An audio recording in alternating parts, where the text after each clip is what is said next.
Oi, amiguinhos, tudo bom? Professora Jéssica aqui, amiguinhos. No vídeo de hoje eu vou trazer para vocês algumas questões sobre gráfico. Olha só, para vocês verem, né? É um assunto que você não precisa nem saber seu nome na vida, mas você sabe que vai cair na prova, não sabe? Alguma questão de gráfico é óbvio que vai cair, seja no contexto da matemática ou nas outras matérias, tá? Porque as outras matérias também trazem questões de gráfico. Então, eu vou resolver aqui para vocês algumas questões de gráfico e tabela também, né? Que são organizações da informação de uma maneira não textual, digamos assim, não tão textual. Não é um tipo de texto, mas não é aquele texto assim, né? É um texto diferenciado. Beleza? Eu vou te pedir para curtir, para compartilhar. Me respondam uma pergunta: como é que anda a sua cabeça na véspera da prova do Cefet, né? A prova do Cefet é domingo, depois de amanhã. Então, como é que você está aí? Estressado? Ansioso? Né? Vamos dar uma baixada, amiguinhos. Vou tentar trazer alguma coisa para vocês aí. Né? Entra nos grupos do WhatsApp, se você não faz parte. Você é maluco? Você tá doido? Meu irmão, você não faz parte dos grupos de WhatsApp. Mano, você não sabe o tanto de coisa que eu entrego grátis nos grupos de WhatsApp, tá? Entra aí, ó. Você tá... Meu irmão, não estou acreditando. Você não entra, você não está no grupo do WhatsApp, né?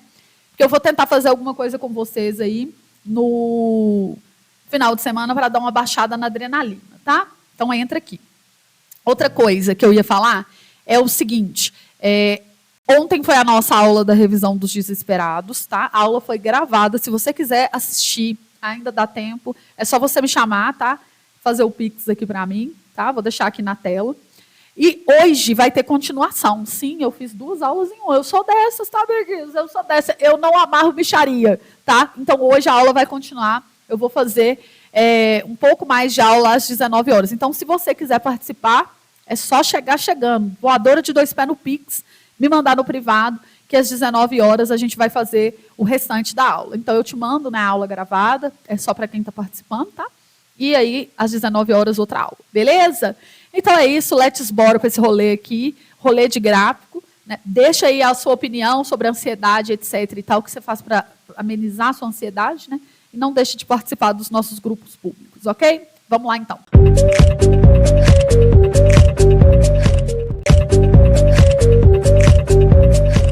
Questão 19. O mito do idoso que se torna um fardo para a família no fim da vida está longe de refletir a realidade brasileira. Com o aumento da expectativa de vida, os idosos brasileiros passaram a trabalhar mais e a manter a autonomia pessoal e financeira.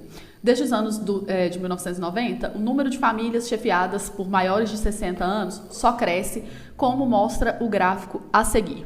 Maiores de 60 anos apontados como chefe de família. Então, tem aqui os dados do gráfico. Vamos ver o que ele quer. De acordo com essas informações, é correto afirmar que a quantidade de pessoas maiores de 60 anos consideradas chefes de família aumentou. Letra A, mais de 150% de 1991 para 2000. Ó, o que aumentou de 1991 para 2000, se era 4,3, agora é 9,9, aumentou 5,5, né? Tipo assim, se eu fizer 9,9 menos 4,3, vai ficar 5,6, desculpa. Aí nós vamos fazer aqui, ó, uma regra de 3 simples e ver qual foi esse aumento. Observe uma coisa, quando ele pede o aumento de alguma coisa, que foi o caso aqui, é interessante a gente já fazer o quanto aumentou do que colocar aqui, por exemplo, 9,9. Por quê? Se a gente colocasse aqui, ó, 9,9, a gente ia ter não o que aumentou, mas o que se tornou. E isso pode ser uma pegadinha abordada nas provas, tá? Então a gente tem que tomar cuidado. Aí vai ficar assim, ó, 4,3 que multiplica x é igual a 5,6 que multiplica 100. Eu já vou andar 2 casas com a vírgula aqui. Então, x é igual a 560 dividido por 4,3, né? Então, eu vou fazer essa conta aqui na calculadora, só para andar rápido, ó. Deu 130. Então, o aumento ali foi de 130% e não mais que 150%, né? Agora, se eu colocasse aqui, ó, 9,9 ao invés de fazer essa subtração, ia ficar o seguinte, ó, 4,3x é igual a 9,9 vezes 100, que é 990. Aí, se eu dividisse 990 por 4,3, isso ia dar 230%. E aí a pessoa poderia confundir e falar assim, aumentou 230%. Mas não, né? Se tornou 230%. Então, o aumento foi de 130%, porque antes ele já era 100% de si. Então, a gente tem que pensar nisso para não cair em pegadinhas relacionadas a aumento ou diminuição percentual, tá? Letra B, menos de 20% de 2000 para 2006. Então, aqui, ó, de 2000 para 2006, o aumento foi de 12,2 menos 9,9. Se você pensar em dinheiro, ó, se fosse 12,20 menos 10, ia ser 2,20. Só que aí tem que pôr mais 10 centavos, porque não era 10, era 9,90. Então, eu coloquei assim, ó, 9,9 era 100%. 2,30, que foi o que aumentou daqui para cá, é X. Aí a gente vai multiplicar cruzado, 9,9 é igual a 230, que é 2,3 é 100, né? Só andar duas casas com a vírgula. Para eu descobrir o valor de X, eu vou dividir por 9,9, vai dar, aqui tem um X, né? 23% e uns quebrados. Ele falou que é menos de 20, então tá errado. Letra C, menos de 40 de 2006 para 2015. Então nós vamos fazer o seguinte aqui, nós vamos falar que 12,2, desculpa, era 100%, aí para chegar em 17 aumentou 4,8, né? Pensando em dinheiro, ó, se fosse 17 menos 13 ia ser 5, só que é 20 centavos a menos. Quer dizer, né, 17 menos 12 seria 5, só que como é 20 centavos a menos, ficou 4,80. Acho que eu falei 13, enfim, relevem. Mas, aí agora eu vou multiplicar cruzado, vai ficar 12,2x é igual a 480, e eu vou dividir, né, 480 por 12,2 aqui, ó. 480 dividido por 12,2, vai dar 39%, certo? E aí ele falou que era menos de 40%, então essa aqui está correta. Letra D, mais de 300% de 91 a 2015. Então, olha só, em 91 era 4,3, isso era o 100%. Aí, aumentou de 4,3 para 17, pensando em grana, né? R$17 menos 4,30 vai dar 12,70. Então, isso aqui vai ser X, a gente multiplica cruzado, 4,3x é igual. Aí aqui vai andar duas casas com a vírgula, porque vai multiplicar por 100. Então, vai ficar 1.270. Então, 1.270 dividido por 4,3, 295% e não mais que 300%, né? Letra D, beleza? Agora, para quem assistiu lá a minha previsão, eu falei que ia cair questões de gráfico, por quê? Questões de gráfico geralmente é interpretação de texto e fazer continha, tipo assim, regra de 3, né? Então, são questões fáceis e caiu mesmo, tá vendo? Porque eles não iam abordar, na minha opinião, eu ainda não vi a prova toda, eu tô fazendo uma por uma, mas eu achava que ia cair questões menos de 9º ano, vamos dizer assim, né? Dos níveis dos anos de 8º para baixo com mais força. Observa uma coisa, esse tipo de questão que você tem que fazer o cálculo de todas as alternativas para ver qual que está certa, você começa pela letra D. Sabe por quê? Eu até comentei isso ontem lá no grupo da revisão, né, dando as dicas finais para os amigos. Por quê? Porque essas questões, como você tem que fazer todos os cálculos, e geralmente a gente começa testando a A, B, a C e a D, é claro, eles colocam nas últimas para você ter que fazer mais conta e perder seu tempo na prova. Então aqui, ó, dica de milhões, começa pela D. Ai, Jess, então vai ser sempre a D? Aí, olha, professora, o professor tem que infartar com a pergunta dessa, né? Eu falei para você que é provável, tá? Você tem que fazer as contas, mas comece pela letra D e vai subindo. É melhor do que, né? E descendo. Você tem que escolher uma para começar, não é? Então, escolha a D. É só isso. Pronto. A figura abaixo representa átomos hipotéticos, identificados pelas letras A, B, C, D, F e G. Né? E aí aqui a gente vai olhar para essa tabela e vai ver que ele quer as alternativas corretas, né, sobre os átomos. Vamos só ver aqui, ó. Ele fala sobre isótopos, isóbaros e a família às quais eles pertencem. Então nós vamos ter que olhar a tabela periódica que é dada lá no final da prova, né? Isótopo quer dizer iso, quer dizer o mesmo. E topos aqui tem a ver com prótons, tá? Então isótopos tem a ver com o mesmo número de prótons. Ok? Então ele fala assim, ó, A, B e C, eles têm o mesmo número de prótons. É verdade? É, né? Porque aqui, ó, eles têm o mesmo número atômico, que é 14. O número atômico foi dado nessa coluna aqui. Então, A, B e C, eles têm o mesmo número atômico. E o número atômico é o mesmo número de prótons, tá? Então, aqui eles se referem a isótopos. Então, a 1 ela é correta. Então, onde a 1 não estiver, nós não estaremos, né? Tem que ter 1 na resposta. Número 2, os elementos D, E e G. Então, ele está falando desses elementos aqui. Eles são isóbaros. Olha só, isóbaros quer dizer massa, certo? Que tem a mesma massa atômica. Então, se eu somar, por exemplo, o 15 daqui, que é o número atômico, mais os 16 nêutrons, esse aqui vai ter uma massa atômica 31. Massa atômica é a soma de prótons com nêutrons, igual a gente viu na questão 2, né? Certo? Prótons mais nêutrons. Então, aqui, Se eu somo 15 mais 16 dá 31, 16 mais 16 dá 32 e 17 mais 16 dá 33. Então, eles não têm a mesma massa atômica, não, senhor, né? Eles têm a mesma quantidade de nêutrons. Eles seriam isótonos, tá? O correto aqui é isótonos, tem o mesmo número de nêutrons, tá? Isótonos. Ok? Então, essa daí está errada. Então, a 2 não pode estar na resposta, ou seja, a resposta é da letra C, né?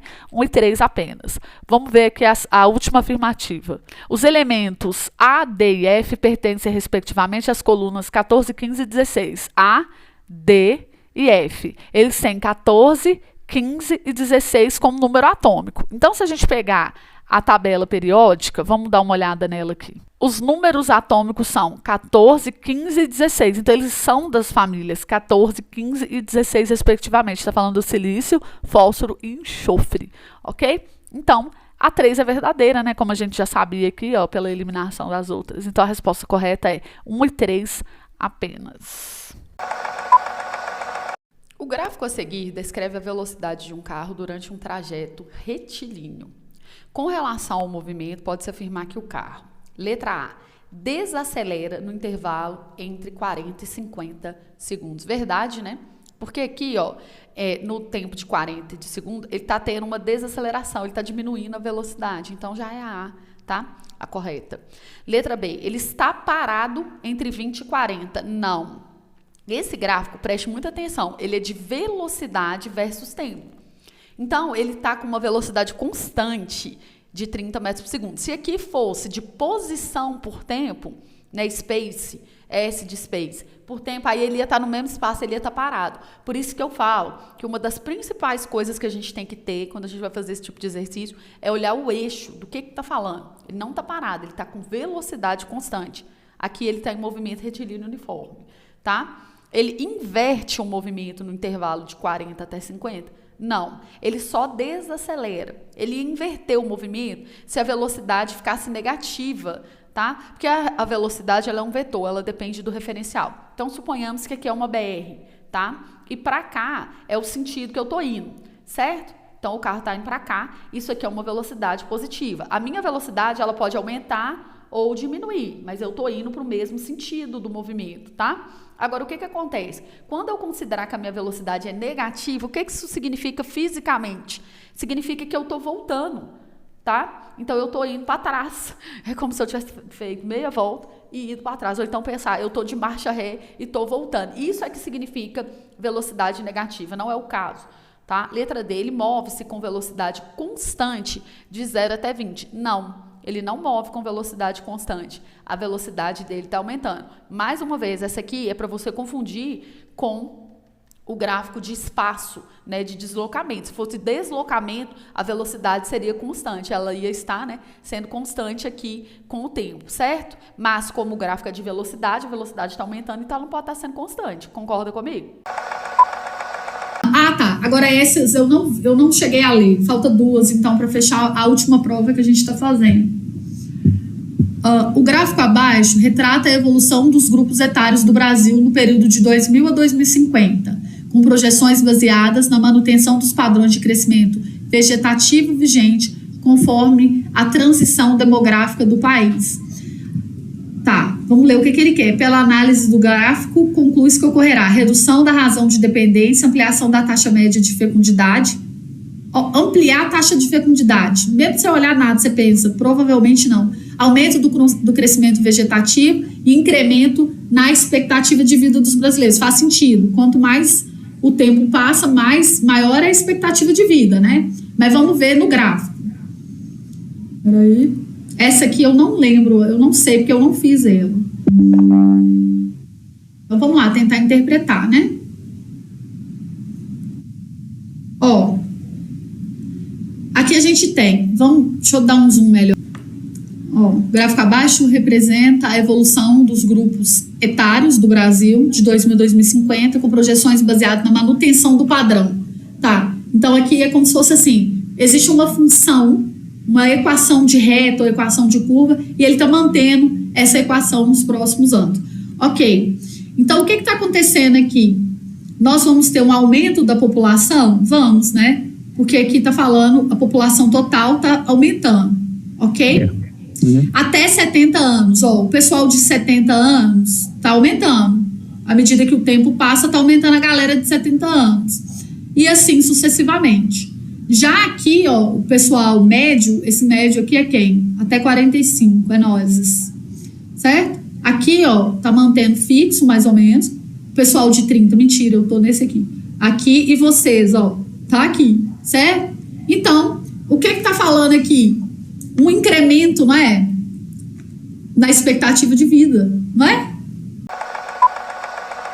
Vamos ver aqui uma questão de história, tá? Como história, realmente, aí eu não lembro mesmo, tá? Eu vou pegar cola aqui no Google para poder explicar para vocês, mas como eu tô falando de gráfico, então, a gente vai usar a parte de gráfico aqui, que é mais matemática, tá? Ó, considere os gráficos. Aqui nós temos um gráfico de PIB, relação de agricultura e indústria, salário mínimo e inflação. E observa que no eixo horizontal aqui do gráfico, você tem os anos. Então, aqui vai ser importante que o aluno saiba, né, todos os anos são os mesmos, ó, então está fazendo um correlacionamento.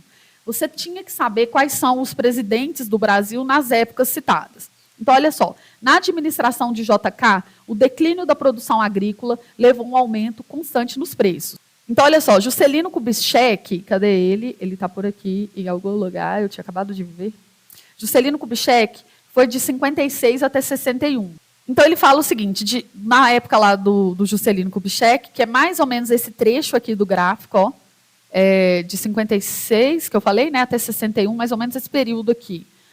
Houve um declínio o declínio da produção agrícola, realmente, a agrícola está declinando, levou a um aumento constante de preço. Esse aumento que está acontecendo nos preços, ele está sendo constante? Não. Sei de história? Não sei. Eu precisei colar do Google esse negócio de JK que eu não lembrava lá, não. Mas eu sei analisar que isso aqui no gráfico está errado, porque isso aqui não é constante. Entendido aonde mora o rolê do gráfico aí na cabeça da pessoa que vai fazer prova? No início do período civil-militar, o país alcançou elevados índices inflacionários decorrentes da elevação da produção industrial. Olha só, o rolê civil-militar foi em 64, né? Então, aqui, ó, 60, 61, 62, 63, 64, a gente ia puxar aqui, ok? E ver aqui o que está acontecendo. No início do período civil-militar, o país alcançou elevados índices inflacionários. Olha, quando eles começaram, a inflação, que é esse gráfico aqui, começou a cair. Então, isso aqui não está fazendo muito sentido, tá vendo? Decorrentes da elevação da produção da indústria. Não, olha, a indústria começou a baixar também nesse período, né? Então, assim, só analisando aqui, aí aqui está a questão, você tinha que saber a época dos eventos para poder relacionar os gráficos, né? Então, isso aí realmente tem a parte conteudista da história. No segundo governo de Vargas, a soma das riquezas produzidas, quer dizer, está falando do PIB, no país cresceu independentemente das taxas inflacionárias. Aí eu consultei o Google aqui para lembrar que ela iniciou em 1951, então eu vou olhar aqui no período de 1951, ok? O que está acontecendo? Ó, o PIB está subindo, de fato, ok? Independentemente, certo? Cresceu independente das taxas inflacionárias. As taxas inflacionárias aqui e esse aumento não estão tendo correlação, né? Porque aqui ficou estacionado, ó, então ele cresceu mesmo sem essa relação aqui da inflação. Então, a C, ela é correta, certo? Vamos ver a D. Na presidência de João Goulart, o crescimento da produção agrícola causou um progressivo valor do salário mínimo. Ok, vamos ver. Então, olha só, ele assumiu a presidência em 1961. Então, eu vou ter que olhar nos gráficos aqui do crescimento da produção agrícola em 1961. É mais ou menos esse período aqui, né? Peraí, deixa eu pegar aqui uma cor. Aqui, ó, 1961, é aqui. Ele falou o seguinte, na presidência do João Goulart, o crescimento da produção agrícola, primeiro que a produção agrícola ela está decrescendo aqui nessa época, está diminuindo, certo? Aqui, ó, tá vendo? Ela não está crescendo, né? Causou um aumento progressivo no valor do salário mínimo. Em 1961, aqui, ó, que está aqui, o salário mínimo também está diminuindo. Então, a resposta da letra D também está errada, de acordo com os gráficos. Essa questão número 32, ela é muito boa e eu vou fazer ela com vocês usando uma dica para facilitar os cálculos, tá? Você poderia fazer uma regra de 3, mas eu vou te mostrar por meio de uma razão e proporção. Ok? Questão 32. O gráfico a seguir apresenta as informações sobre a intenção de voto dos eleitores da população de um determinado país para a disputa da presidência da República entre 5 candidatos A, B, C, D e E. Aí tá aqui a galera que votou e tal. E aí ele pede pra gente o seguinte, considerando apenas os votos válidos, ou seja, excluindo os votos brancos e nulos, qual seria a intenção de votos para o candidato B? Olha só, o candidato B teve 24% aqui na primeira pesquisa. Nós vamos pensar o seguinte, se 100 pessoas votaram, certo? Né, foram lá votar, 20%, ou seja, 20 pessoas votaram branco, certo? Então, os votos válidos, vamos dizer assim, válidos, foram 80 votos, certo? Mas 24 pessoas votaram no candidato B. Então, eu vou armar a seguinte regra de 3, ó. 80 pessoas votaram. Elas representam agora 100% dos votos válidos, entendeu? E aí eu quero saber, 24 pessoas, qual é o percentual aqui? Observa uma coisa, você vai multiplicar cruzado aqui, né, e tudo e tal, e vai acabar que o 24 vai ficar em cima do 80, tá? Eu posso fazer isso da seguinte forma, 24 sobre 80, se eu já perceber isso logo de cara, ou então se você se sentir mais seguro, você arma a regra de 3, vai ficar 80x é igual a 24 com os dois zerinhos do 100, certo? E aí o 80 passa para cá dividindo. Olha só, como eu tenho só multiplicação, eu posso já fazer essa divisão sem passar. Por quê? Olha só, amiguinhos, para economizar tempo na sua prova, você não vai passar isso aqui para cá? Porque o 80 está multiplicando o x, não tá? Então, toda vez que tiver desse jeito aí, você já pode ir simplificando sem passar. Olha só, 0 corta com 0, tem que ser a mesma quantidade. 24 dividido por 8 é 3, não é? Então, aqui, ó, fica 3 com 0, 30. Então, x aqui é igual a 30%. A maneira que eu falei que eu ia fazer pensando em razão e proporção é a seguinte. 24 pessoas votaram no candidato B, num total de 80 pessoas que votaram de forma válida, né? Aí eu vou simplificar essa fração em cima e embaixo por 8, ó. Em cima fica 3 e embaixo fica 10, correto? Dividindo em cima e embaixo por 8. Agora, para transformar numa porcentagem, eu multiplico em cima e embaixo por 10. Por que por 10, professora? Porque porcentagem é denominador 100. Toda vez que você tem uma fração com denominador 100, virou automaticamente uma porcentagem. Então, 10 vezes 100, 10 vezes 10, 100. E 3 vezes 10, 30. Então, aqui, ó, 30 centésimos é a mesma coisa de 30%. Questão número 42. O Instituto de Geografia Brasileiro de Geografia e Estatística, IBGE, produziu e divulgou recentemente a pesquisa mensal de emprego que abrange informações referentes à taxa de desemprego no Brasil.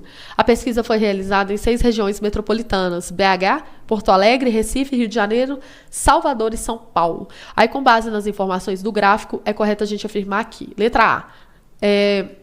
No segundo semestre de 2015, novembro foi o mês em que houve a maior taxa de desemprego. Ó, 2015 está aqui, segundo semestre, né? E o valor de novembro é 7,5, mas outubro foi 8,5, foi maior. Então essa é falsa. Letra B. No segundo semestre de 2015, o desemprego foi crescente. O segundo semestre é de julho em diante, tá? Julho, agosto, setembro, outubro, novembro, dezembro, 6 meses, né? Então, olhando aqui, ó, de julho até dezembro, eu tive um patamar aqui de estabilidade, depois subiu, depois desceu. Então, não posso considerar que é completamente crescente, né? Então, essa é falsa. Letra C. A taxa de desemprego de dezembro de 2006 foi 6,9%, o que corresponde a uma queda percentual de 0,06 em relação a novembro de 2015. Olha só para vocês verem. Aqui eu tenho 7,5. A queda, né, se eu subtraio 7,5, pensa seguinte, 7,5 é 7,50, menos 6,90, isso aqui vai dar 0,6, né? E não 0,06, como foi falado. Então é errada. O que leva a crer que a D tem que estar certa, né? Ó, a taxa de desemprego no mês de fevereiro de 2016 foi 2,4 pontos percentuais maior que a registrada no mesmo mês, né, de 2015. Então, olha só, fevereiro de 2016 foi 8,2 e fevereiro de 2015 foi 5,8. Então, se eu faço 8,2 menos 5,8, né, vai dar 2,4, né, isso, ó, 5,8, aí eu vou subtrair, peça emprestada aqui vira 12, 12 menos 8, 4. Aqui virou 7, né, 7 menos 5, 2, então 2,4. Correto, letra D.